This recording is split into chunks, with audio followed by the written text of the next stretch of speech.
Tem uma outra notícia importante, inclusive, medida provisória publicada pelo governo que aumenta impostos para compensar o recuo do reajuste do IOF, enfrenta resistências no Congresso e na sociedade.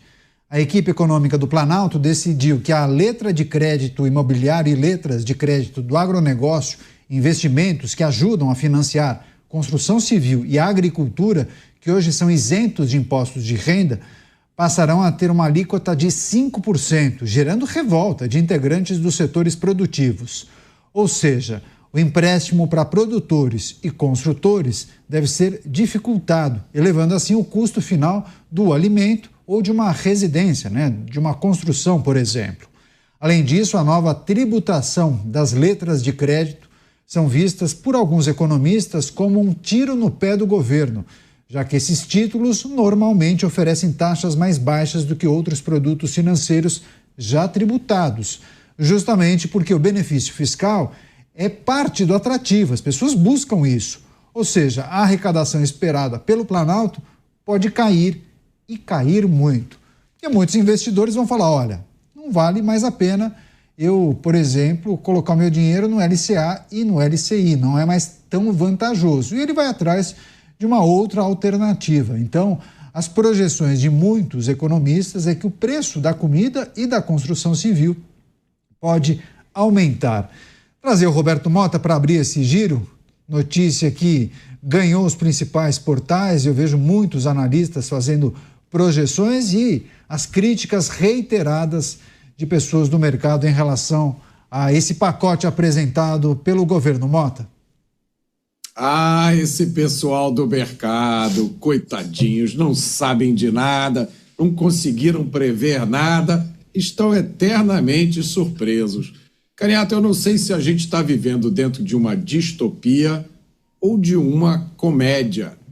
Ontem eu vi uma manchete e aí fui verificar. Na verdade, essa manchete, essa declaração foi repercutida por boa parte da mídia. Era uma declaração do ministro da Fazenda. Prestem atenção. Ele dizia o seguinte: para compensar essa questão do IOF, o governo tinha decidido fazer um corte nos gastos. Aí eu me animei. Caramba, o governo vai fazer um corte nos gastos? Mas que gastos o governo decidiu cortar? Você pode perguntar. Gastos com viagem ao exterior? Gastos com os 38 ministérios? Gastos com super salários? Não, nada disso. Prestem atenção. O governo decidiu fazer um corte nos gastos tributários. Gastos tributários? Que gastos são esses? O que significa gasto tributário? Ora, para o governo, gasto tributário é quando o governo faz alguma coisa para reduzir imposto. Então, a tradução da frase cortar gasto tributário é que o governo decidiu acabar com as isenções ou reduções de imposto. Quando o governo corta gasto tributário, o governo está aumentando o imposto. Vocês acreditam nisso? Diante de uma expressão como essa, é fácil de entender a obsessão do governo em regular a mídia.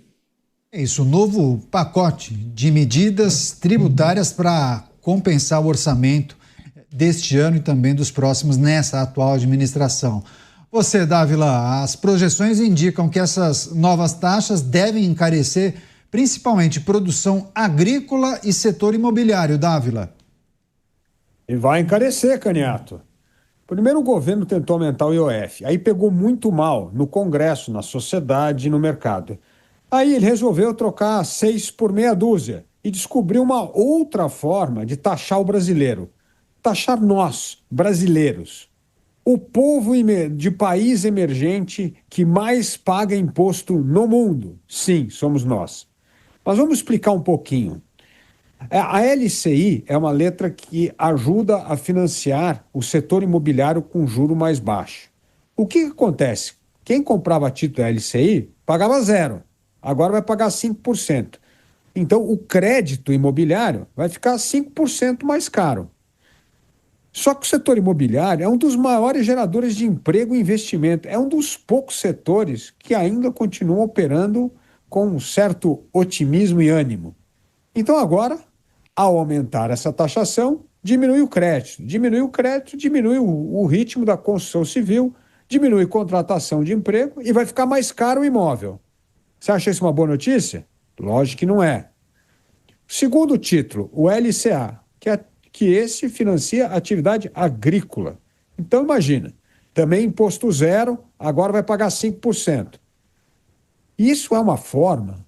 E o que acontece? O crédito vai ficar mais caro para o produtor vai ter que cobrar mais caro pelo produto e nós vamos ter mais inflação na ponta lá quando o brasileiro for ao supermercado comprar comida. É isso, é óbvio, é uma consequência direta. Fica mais caro o custo do crédito, o dinheiro, logo o preço dos alimentos vão subir. Então é óbvio. Agora, o problema é que o ministro da Fazenda vem com aquele discurso ideológico que diz o seguinte: este imposto é só para pegar aqueles que moram na cobertura, como se fossem assim, os mais ricos. Só que a gente está falando, Canhato, que mais de 4,5 milhões de brasileiros investiram em títulos como LCI e LCA justamente para fugir do baixo rendimento da poupança, justamente para ter um rendimento melhorzinho para aquele pouco dinheirinho que sobre. E agora o que o governo vai fazer? Vai taxar. Segundo, o governo vai taxar o poupador. Veja só, a coisa mais valiosa numa sociedade é o poupador, principalmente o poupador de longo prazo. Mas o que o governo está fazendo? Vai taxar em 17,5% por meio do imposto de renda quem tem títulos de longo prazo. É um absurdo isso que o governo está fazendo. O governo está poupando o poupador, está castigando o poupador, está castigando a classe média com essa taxação da LCI e da LCA. Pior, ele está tratando mal essas 4,5 milhões de pessoas, que é parte dessa classe média, que o PT não gosta da classe média. Como bem lembra sempre a grande intelectual do PT, Maria Helena Chauí, que sempre disse nas suas palestras que ela detesta a classe média. Parece que essa é a política pública do governo. Taxar a classe média, prejudicar o poupador, para que eles financiem o rombo do governo. O governo é, mais uma vez, esse ser irresponsável, incapaz de cortar gasto e só pensa numa coisa: aumentar imposto e meter a mão no nosso bolso. Está na hora da sociedade dar um basta a isso. Dávila, só tem uma questão, rapidamente queria que você comentasse, porque alguns analistas fazem a seguinte reflexão, que o poupador, ou aquele que investe nesse tipo de modalidade, nesse tipo de produto, ele vai buscar uma outra alternativa. Há muitas possibilidades, né? E muitas vezes há aquela estratégia de você buscar justamente um tipo de produto em que há uma cobrança pequena ou que não há cobrança. O governo não corre o risco de observar uma fuga desse tipo de investidor e aí aquela projeção de arrecadação acabar caindo por terra? O problema, Canhato, é que esses investimentos mais seguros, que é o LCI, a LCA, a renda fixa, vai ser taxado. Então, aí você vai ter que correr para investimentos de mais risco. Aliás, até a criptomoeda eles querem taxar. Então, assim, hoje em dia, tudo que tinha certa isenção de investimento acabou perdendo nesse pacote do Haddad. É assim, é o raspar taxa, tomar mais dinheiro do setor que ainda estava exposto à isenção tributária e começar a taxar. Então, assim, não vai ter para onde correr. Qualquer aplicação que você fizer hoje, você vai aplicar em ação. Tem ganho de capital, vai pagar imposto. Já paga imposto e vai. Então, o LCI e a LCA eram dois títulos que não pagavam imposto, estavam isentos de imposto. E, principalmente, os VGBL, ou seja, os investimentos de longo prazo, poupança de longo prazo. Agora você vai taxar tudo. Vai correr para onde? Qualquer lugar que você correr hoje para investir, Canhato, vai ter taxação. É o governo que mais taxou na história da República. É recorde sobre recorde de taxação. E o governo parece que não aprende, Canhato. Porque se você tem recorde de aumento de imposto, de arrecadação, e o rombo continua, É óbvio que o grande problema é estancar o rombo, é reduzir o gasto público, é diminuir a despesa pública. Não é uma questão da receita, mas esse diagnóstico o governo não consegue fazer até hoje. Só pensa em aumentar a arrecadação e não fez nada para reduzir a despesa pública. Pois é, governo acabando com esses ativos isentos, e aí tem a mensagem da Magda aqui, usando de ironia, palminhas, e ela escreveu: parabéns aos envolvidos. Mota, não tem jeito, né? Sempre há uma cobrança, a identificação de algum tipo de setor que não paga imposto, e aí, a depender da estratégia do governo, não sobra para ninguém, né? Todo e qualquer tipo de segmento, setor, investimento, produto acaba sendo taxado. 5% aqui, 3,5% ali, não sobra ninguém. Não sobra, Caniato. A gente tem que parar de tentar procurar lógica. Eu vejo muitos analistas tentando buscar uma lógica, uma explicação. Não existe nenhuma lógica, porque esse tipo de política é fruto de duas coisas. É fruto de ignorância, desconhecimento completo sobre como funciona a economia e de preconceito. Ignorância porque essas pessoas não têm as noções mais básicas de economia. Então elas compraram uma narrativa que é vendida de forma muito forte por muita gente, de que a economia é como se fosse uma máquina, né? Tem vários botõezinhos, então aqui eu vou aumentar 0,5% o imposto da LCI, eu vou diminuir aqui 3%, eu vou aumentar ali, e elas acham que fazendo isso, elas controlam a economia, vão estimular alguns setores, desestimular outros, vão aumentar a arrecadação. Isso é uma ilusão, porque a economia é feita, formada pelas decisões de dezenas de milhões de pessoas. Ninguém controla isso. Qualquer tentativa do governo de interferir isso tem repercussões negativas. Isso sempre aconteceu. Esse é o primeiro componente, ignorância. O segundo é preconceito ideológico. A gente não pode esquecer disso. Para a maioria dessas pessoas, lucro é uma perversão.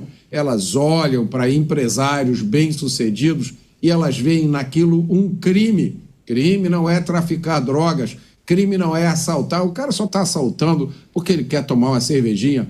Crime é ter uma empresa que dá lucro, Isso é que é inaceitável. Se esse pessoal, Caniato, pudesse fazer o que eles realmente querem, eles colocariam um imposto de 100% ou de 150%. Na cabeça desse pessoal, empresas privadas não deveriam existir. Todas as empresas deveriam ser estatais. Enquanto a gente não chegar lá nesse sonho maravilhoso, coletivista, marxista, tome imposto. Por isso não vamos perder tempo tentando procurar uma explicação, uma justificativa. Não tem explicação nenhuma. É só ignorância e preconceito. Mas calma que há esperanças, pelo menos alguns investidores, acreditam nisso. O aumento de impostos proposto pelo governo tem gerado muita insatisfação, até dentro da base aliada. União Brasil e PP, que comandam ministérios e possuem a maior bancada governista no Congresso, sinalizaram que devem fechar questão contra a medida provisória proposta pela equipe econômica. Já o presidente da Frente Parlamentar da Agropecuária, deputado Pedro Lupion, já concedeu várias entrevistas aqui à Jovem Pan. Ele afirmou que a proposta prejudica o PIB do país e prejudica quem produz. O líder da Câmara, Hugo Mota, já afirmou que essa medida provisória vai enfrentar muita resistência no Congresso. Dávila, eu me lembro que vários representantes, lideranças partidárias falavam, olha, o governo tem que fazer a lição de casa e tem que pensar em medidas estruturantes. Não dá para tirar esse coelho da cartola e falar, olha, vamos taxar aqui, ali, acolá, para levantar o dinheiro para cobrir o rombo nesse problema fiscal. Concordo? O que a gente pode esperar do Congresso a partir de agora? Parece que o Congresso vai dar um basta e vai rechaçar toda essa tentativa do governo de aumentar imposto. Se o Congresso fizer isso, vai marcar uma posição muito importante, porque vai obrigar o governo a fazer aquilo que até o momento ele não fez: cortar despesa pública. Aliás, A situação dramática fiscal que nós estamos, essa crise crônica, Caniato, é fruto deste governo. O governo adora culpar o governo passado, mas o colapso fiscal é culpa integral desse governo. O governo tinha que cortar gastos públicos para estancar o crescimento da despesa pública. Sabe o que ele fez? Exatamente o contrário. O gasto público disparou com uma decisão populista de vincular 60% das despesas do orçamento ao aumento do salário mínimo muito acima da inflação. E aí, Caniato, aquele número trágico, para cada real que aumenta o salário mínimo, sobe em 380 bilhões de reais as despesas do governo. Olha a irresponsabilidade. Ao invés de cortar o gasto, não, deram um aumento real do salário mínimo e vinculou o salário mínimo a todos esses gastos públicos, a 60% dos gastos públicos, que tem esse impacto de mais de 380 bilhões de reais para cada real aumentado no salário mínimo. Depois, o governo foi o responsável por voltar com gastos obrigatórios vinculantes na saúde e na educação. E aí, terceira coisa, responsabilidade desse governo que fez o gasto público explodir, o rombo das estatais. Só o ano passado, as estatais deram um prejuízo de 6,7 bilhões de reais. E, Caniato, no primeiro quadrimestre deste ano, o rombo já está em 2,7 bilhões, o maior desde o início da série histórica dos rombos. E, além de tudo, não podemos esquecer da corrupção e da fraude, como bem ilustra o INSS. Ou seja, o governo não fez nada para reduzir despesa. Pelo contrário, colocou o pé no acelerador do aumento irresponsável do gasto público. E agora sai correndo atrás da receita para tentar honrar o que ele já gastou. Não vai conseguir. A sociedade precisa dar um basta e o Congresso Nacional precisa dar um basta e honrar a sua promessa que fez ao eleitor brasileiro de que este Congresso não aumentaria mais imposto. Pois é, algumas pessoas escrevendo aqui que daqui a pouco vai ficar impossível comprar apartamento ou casa financiada, né? Porque taxa Selic já está nas alturas, já é uma dificuldade conseguir aprovação de crédito. Agora, com essa MP, vai encarecer o custo da construção. Então, ou seja, deve ter um incremento na ponta. Então, um apartamento que custava um valor deve ficar mais caro. Com essa dificuldade de concessão do crédito, vai ficar praticamente impossível, né? A pessoa conseguir comprar um imóvel utilizando o financiamento imobiliário. Mota, decisão agora vai ficar com o Congresso Nacional. O que as pessoas podem esperar dos deputados e senadores? Pouco. Eu não acredito que o Congresso Nacional vai mudar de pensamento, de comportamento. Vamos lembrar, esse é o Congresso Nacional que aprovou a reforma tributária, não é o mesmo Congresso que aprovou a reforma tributária? O que mudou da aprovação da reforma tributária para cá? Muita gente fez alerta sobre a reforma tributária, que vai significar um aumento de burocracia, vai significar um aumento brutal da carga de impostos para os serviços, para muitos serviços que são muito importantes para as pessoas no Brasil. Nós vamos ter a maior alíquota de IVA do mundo. Criou-se um tal de comitê gestor do IBS que, na prática, joga por terra o Pacto Federativo, porque os estados e municípios só vão receber a sua parte dos impostos que for decidida pelo tal comitê gestor do IBS. Isso foi aprovado pelo Congresso Nacional. Que esperança, então, que a gente pode ter de que alguma coisa diferente vai acontecer agora? Pois é, rápida parada, daqui a pouco tem mais notícia, mais análise e eu conto com você, é bem rápido esse intervalo, hein? 1 minuto e 20, até já.